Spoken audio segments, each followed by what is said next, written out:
नमस्कार मित्रांनो, आज आपण उभे आहोत ग्रामपंचायत कार्यालय मावळगाव पुढे। व्हिडिओ करण्याचा हेतू एवढाच आहे, आपल्याला ग्रामपंचायत बद्दल काय अडचण नाही किंवा सरपंचाबद्दल नाही किंवा इथल्या सदस्याबद्दल कुणाबद्दलच अडचण नाही। अडचण जी आहे ती कर्मचाऱ्याबद्दल। एकेकाळी आपल्या गावाला तत्कालीन कलेक्टर साहेब त्यांनी भेट दिली होती, पण आज आपल्या गावास भेट देण्यासाठी ग्रामपंचायतमध्ये कर्मचाऱ्यांची होत असलेली टाळाटाळ आणि गावकऱ्यांची कामाबद्दल होत असलेली हेळसांड।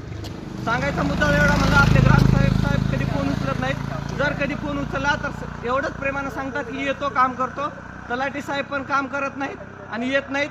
फोन उचलला तेवढ्याच प्रेमाने म्हणतात उद्याला येतो। आणि कृषी सहायकाबद्दल जर बोलायचं म्हणलं त्यांच्याबद्दल न बोललेलंच बरं। ते म्हणतात माझ्याकडे या गावचा अतिरिक्त चार्ज आहे, मला काही येणं होत नाही। मग आपल्याला प्रश्न पडतो की बुवा ग्रामपंचायत कार्यालय बांधले कशासाठी? आणि आता आपल्याला काय करायचंय, आता सगळ्याच्या सह्या घेऊन आपल्याला मुख्यमंत्री साहेबाकडे अर्ज द्यायचा आहे किंवा ह्या कर्मचाऱ्याला कुठला एखादी आदर्श पुरस्कार असला तर देऊन टाका। आदर्श